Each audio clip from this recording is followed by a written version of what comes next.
Silver's modern market is not defined only by mines and refineries. It is defined by how quickly large pools of metal can be mobilized inside the financial plumbing.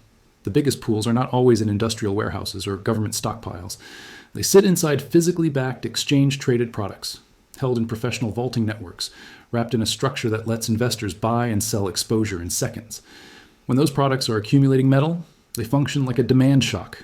When they become net sellers, the same structure can turn into a supply shock, not because new metal was mined, but because existing metal is reintroduced into the trading system on a timetable that mining cannot match. The scale is measurable. Global mine production in 2024 was reported at 819.7 million ounces, while total silver demand was reported at 1,164.1 million ounces. In that same market, physically backed silver exchange-traded product holdings have been measured in the neighborhood of 1 billion ounces.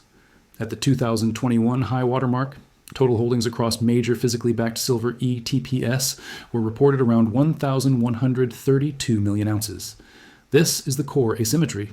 When a structure that can hold about a year's mine output becomes a net seller, the key variable is not whether silver exists.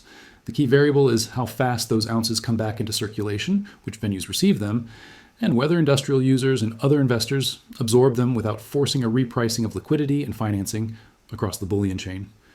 To see why this matters, it helps to define what a physically backed silver ETF or ETP is doing mechanically. A trust such as iShares Silver Trust holds physical silver in custody. Investors trade shares on an exchange, and the fund's share count expands or contracts through a creation and redemption mechanism typically handled by authorized participants. If demand for shares is strong enough to push the share price above the metal value, after costs, authorized participants can create shares by delivering metal and receiving new share baskets. If selling pressure is strong enough to push the share price below metal value, authorized participants can redeem shares by delivering share baskets and receiving physical metal out of the trust, which can then be sold, leased, shipped, or used to satisfy obligations elsewhere. This structure is why investors selling shares and metal leaving custody are related but not identical. A wave of selling can occur entirely within the secondary market if buyers are willing to absorb it. Physical outflows become likely when the selling pressure drives shares to persistent discounts to net asset value that make redemptions economically attractive to authorized participants. In other words, net selling becomes a supply event when the arbitrage channel turns paper, selling into physical withdrawal. This is not a moral judgment about ETFs. It is a description of the mechanism that converts investor sentiment into bar movement. The scale of the largest products provides the next piece of the map. As of early January 2026, iShares Silver Trust reported roughly 518.2 million ounces of silver in the trust, about 16,118 metric tons. Sprott's Physical Silver Trust reported holdings in the range of roughly 182.6 million ounces as of March 31st, 2025, and over 200 million ounces in late 2025 reporting. These are only two products, but they illustrate the concentration. One vehicle can hold metal measured in hundreds of millions of ounces. Its daily share turnover can be large enough to move sentiment without moving metal, until a threshold is crossed and the creation-redemption channel activates. Now place ETFs inside the London bullion system, because the physical silver market is not one warehouse. It is a network. London is the dominant over-the-counter hub for bullion trading and clearing. The LBMA and market reporting have repeatedly emphasized that a large share of the silver in London vaults is tied up in ETFs and is not necessarily available for day-to-day liquidity. In October 2025, Reuters reported that most silver in London vaults remained tied up in exchange-traded funds, limiting available liquidity, and that of the roughly 24,581 tons held there at end September, about 83% was allocated. This matters because a market can show large headline inventories while still experiencing tightness in the portion that is actually mobile for borrowing, settlement, and rapid delivery. In that environment, ETF behavior becomes a liquidity lever. If ETFs are net buyers, they may increase the allocated share of vaulted metal, potentially reducing what is freely available. If ETFs are net sellers and metal is redeemed, that can release metal back into the broader system, but not necessarily into the exact places where it is demanded, because where the bars go next depends on logistics, premiums, and financing. This is where the phrase supply/demand shock scenarios becomes concrete. The shock is not only the number of ounces, it is the interaction of those ounces with market microstructure, spot and futures spreads, lease rates, inventory locations, and the difference between allocated and unallocated liquidity. The same redemption event can be stabilizing in one scenario and destabilizing in another.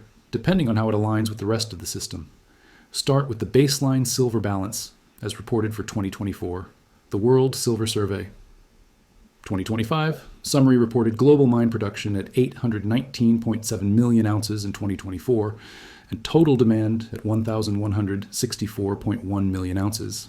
The same survey and the Silver Institute's 2025 release reported industrial demand at a record 680.5 million ounces in 2024, and a structural deficit of 148.9 million ounces.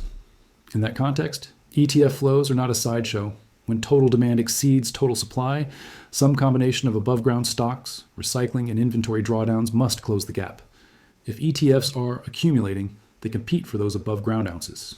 If ETFs are distributing, they can become one of the sources that covers a deficit, effectively shifting where the above-ground drawdown occurs. Now define the first scenario.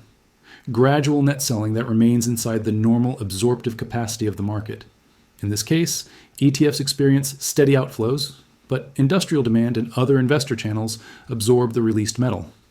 The mechanical signature of this scenario is a controlled redemption pace, often visible as a slow decline in ounces held by major trusts over months rather than weeks. The effect is not necessarily dramatic in spot price alone, because the price can be stabilized by steady industrial offtake and other forms of investment demand.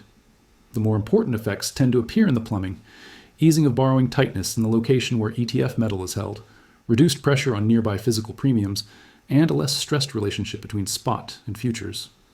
If a tight market had been driven by the fact that too much metal was locked in allocated ETF form, gradual net selling can act like a release valve for liquidity.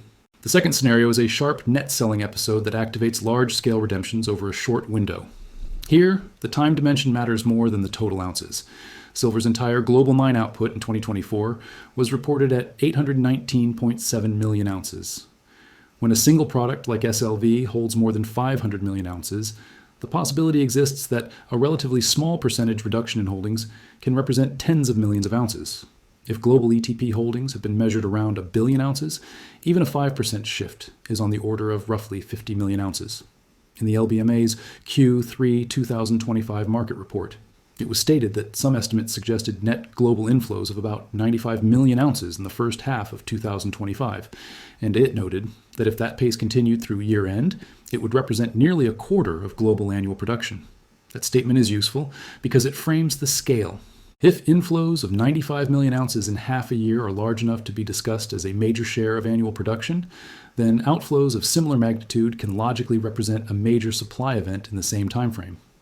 In a sharp net selling scenario, the market impact tends to show up in multiple layers simultaneously. First, the physical layer, metal leaves ETF custody, and the recipients are typically authorized participants or their intermediaries, not retail buyers. That metal is then sold, swapped, or shipped into the venue where it has the highest immediate value, which may be driven by futures delivery needs, regional premiums, or tightness in a specific hub. Second, the derivatives layer. Because ETFs are often used by investors as the simplest silver exposure, a rush to sell ETF shares can coincide with a rush to de-risk broader commodity exposure, producing correlated moves across futures positioning and options hedging. Third, the funding layer. If prices fall quickly in response to supply reintroduction, margin and collateral dynamics can force additional selling by leveraged participants, turning a redemption-driven move into a self-reinforcing liquidation. The third scenario is a structural risk-off unwind where ETF selling is not about silver-specific fundamentals, but about liquidity preferences. In this case, investors sell what they can sell quickly. ETFs become a source of immediate liquidity, and physically backed vehicles become one of the fastest channels to exit precious metal exposure without dealing with bars and shipping. This scenario does not require a change in industrial demand. It requires a change in market risk appetite. The mechanical consequence is that metal is redeemed and re-enters the dealer ecosystem at the same time that dealers may be less willing to warehouse inventory because balance sheets are constrained. When dealers are reluctant to hold large inventories, the market can clear through price adjustment and spreads, with sharper moves than would be expected if balance sheets were abundant. The fourth scenario is the opposite. ETF selling occurs while physical markets in one location remain tight because the released metal does not go where the tightness is. This is not hypothetical.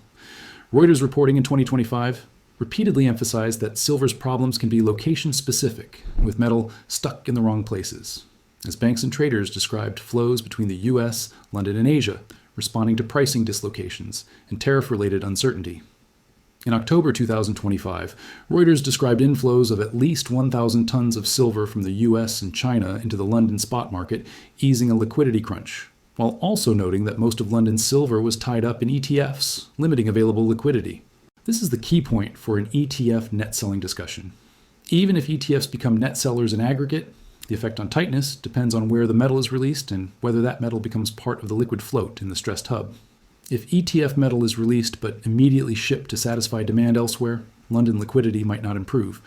If ETF metal is released in London but the tightness is in the US, futures deliverable supply, the relief might not show up where the market is pricing scarcity. The fifth scenario involves the interaction between ETF outflows and industrial demand that is relatively price inelastic in the short run. Industrial consumers do not typically stop consuming because of a single quarterly price move. They adjust procurement schedules, inventories, and substitution strategies over time. If ETFs become net sellers into a market with record industrial demand, a portion of the released metal can be absorbed into fabrication and supply chain inventories rather than remaining in the investment ecosystem. The market then experiences a change in who holds the metal. The same bar that used to back a share becomes input into electronics, photovoltaics, brazing alloys, and other categories. Once that happens, the metal is no longer readily available to be refinancialized quickly. This is one of the reasons ETF flows can matter even when they look like just investment. They can be a bridge between above-ground investment stock and industrial consumption, with the direction depending on investor behavior. The sixth scenario is a futures-driven reallocation, where ETF selling is linked to the need for deliverable supply or collateral in a specific exchange ecosystem. In the gold market, Reuters documented episodes in 2025 where large volumes of bullion move between London and the US because of futures pricing premiums and tariff-related uncertainty, pushing US exchange inventories to record levels and thinning liquidity in London. While silver is structurally different, the same type of incentive can exist. If the US futures price trades at a premium to London spot large enough to cover shipping and financing, metal can move. If ETFs in one hub are net sellers, the released metal can become the cheapest source of deliverable bars for that arbitrage. In that case, ETF redemptions accelerate not purely because investors are bearish, but because intermediaries are using the redemption channel to source physical bars for a profitable spread trade or for delivery management. The visible outcome is the same, ETF holdings decline, but the motive is different. These scenarios are easier to understand when anchored to historical ETF holding data. In the World Silver Survey 2024 appendix on physically backed silver ETP holdings, total holdings across the major product set were reported at 1,132 million ounces in 2021, declining to 1,006 million ounces in 2022 and 964 million ounces in 2023. Within that total, iShares Silver Trust holdings were reported at 531 million ounces in 2021 and 437 million ounces in 2023, while Sprott's silver holdings were reported rising from 154 million ounces in 2021 to 171 million ounces in 2023. The point of these numbers is not the precise composition of each fund's investor base. The point is that the sector as a whole can swing by well over 100 million ounces across years, and that different vehicles can move in different directions at the same time. That tells you the market does not experience ETF flows as a single unified wave. It experiences multiple channels. Some products accumulate while others distribute. And the net effect is what matters for the supply-demand balance. Now translate ounces into market impact without predicting a price. If global mine production is 819.7 million ounces, then an ETF outflow of 100 million ounces in a year is roughly 12% of annual mine output. If it happens in a quarter, it is roughly half of quarterly mine output. If it happens in a single month, it can exceed monthly mine output by multiples. The market does not have a mining response function that can absorb that speed.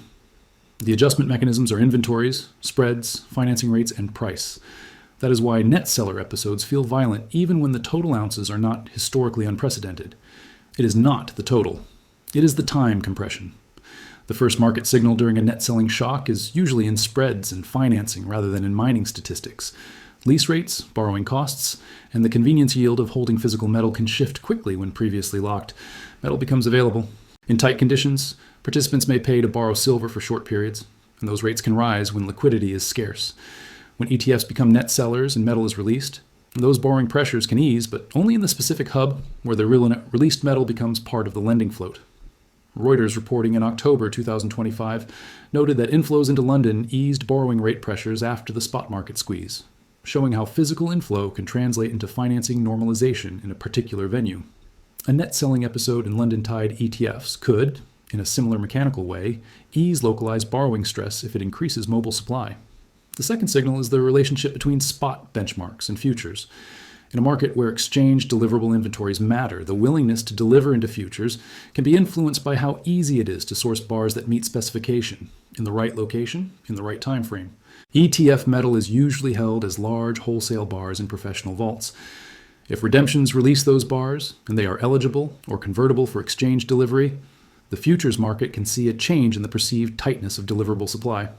That can reshape the spread between nearby futures, contracts, and spot benchmarks, and it can change the economics of holding inventory. The third signal is inventory location data. London and US warehouses can tell different stories at the same time because moving metal is expensive and slow relative to electronic trading. In 2025, Reuters reported episodes where physical silver moved from the US and China into London to relieve spot tightness, while also noting that US exchange warehouses experience outflows in certain windows amid tariff uncertainty. These cross-currents show that the market can be tight in one place and loose in another. ETF net selling becomes impactful when it changes the location map in a way that aligns with where the tightness is priced. Now introduce a critical nuance. ETF selling does not guarantee that metal becomes available to industry. The redeemed metal is delivered to authorized participants, and what happens next depends on their incentives. If the highest immediate return is achieved by selling into the spot market in the same hub, the metal may increase local liquidity. If the highest return is achieved by shipping to a futures delivery point, the metal may reinforce the exchange ecosystem. If the highest return is achieved by selling into Asia, where premiums are high, the metal may leave Western vault networks. In each case, the net global metal balance is unchanged, but the distribution changes. And distribution is what drives squeezes and dislocations. This is why ETFs become net sellers can produce both price weakness and localized tightness simultaneously. Price can weaken because investors are liquidating exposure and the market clears by lowering the price needed to absorb the flow. Localized tightness can persist if the liquid float remains constrained in the venue where immediate demand is concentrated, especially when large portions of existing vault stocks are allocated and not readily lendable. Reuters note that about 83% of London's vaulted silver was allocated during a squeeze episode, illustrates this difference between present and liquid. The story becomes more complex when you consider that ETFs are not the only investment channel. Physical bars and coins, futures, options, and unallocated accounts all interact. If ETF selling coincides with buying elsewhere, net pressure on the physical market can be smaller than the ETF outflow suggests. Conversely, if ETF selling coincides with futures liquidation and reduced dealer risk appetite, the combined effect can be larger. The market reacts to net flows across channels, but the ETF channel is uniquely visible and uniquely scalable because its custody is centralized and reported frequently. One way to understand ETF net selling shocks is to compare them with the gold precedent because gold provides a well-documented historical example of ETF outflows functioning as a supply shock. In 2013, the SPDR Gold Trust experienced large outflows, and its holdings fell sharply from prior peaks, with contemporaneous reporting noting a drop from around 1,351 tons at the peak to around 1,052 tons by mid-2013. The silver market is smaller and structurally more industrial, but the mechanism is similar. ETF liquidation changes physical custody holdings, and those sales become part of the supply available to the market during a particular window. The lesson is not that silver must copy gold's path. The lesson is that physically backed ETF structures can transmit investor risk preference into physical metal flows that are large relative to annual supply, especially when the liquidation occurs quickly. Now return to the headline numbers that define the present balance. Global mine production in 2024 was reported at 819.7 million ounces. Total demand was reported at 1,164.1 million ounces. Industrial demand was reported at 680.5 million ounces, and the market recorded a structural deficit of 148.9 million ounces. At the same time, physically backed ETP holdings have been measured around or above 1 billion ounces in recent years, with the 2021 high reported at 1,132 million ounces, and later years showing a decline. This means ETF net selling is not a niche technicality. It is one of the few mechanisms capable of delivering tens of millions of ounces of additional near-term supply without waiting for a mine to open or a refinery to expand. What happens next in any net selling scenario is not determined by one variable. It is determined by how the released metal interacts with three constraints. The first is geography. where the bars are and where they need to be. The second is liquidity state, how much of existing inventory is allocated and how much is mobile for lending and settlement. The third is balance sheet, whether dealers are willing to intermediate flows by holding metal, or whether the market must clear through sharper spread and price adjustments. Those constraints explain why the same quantity of selling can be absorbed quietly in one year and become disruptive in another year. If ETFs become net sellers into a market where industrial demand remains structurally high and deficits persist, the released metal can become one of the sources that fills the gap. If ETFs become net sellers during a period when physical tightness is concentrated in a particular hub and most local inventory is allocated, the released metal can either relieve tightness or bypass it, depending on where it is redirected. If ETFs become net sellers during a broad risk-off liquidation where multiple channels delever simultaneously, the time-compressed flow can overwhelm normal absorption and force the market to reset its clearing price and its financing terms until the ounces find long-term holders. This is the most important point to hold on to. An ETF is not just an investor wrapper. It is a gate between financial demand and physical custody. When the gate is open in the direction of buying, it converts capital into vaulted metal. When it swings toward selling, it converts shareholder liquidation into physical release. In a market where annual mine supply is measured in the high hundreds of millions of ounces and total physically backed holdings are measured around 1 billion ounces, that gate can move faster than the industrial supply chain can adjust. The conclusions are yours.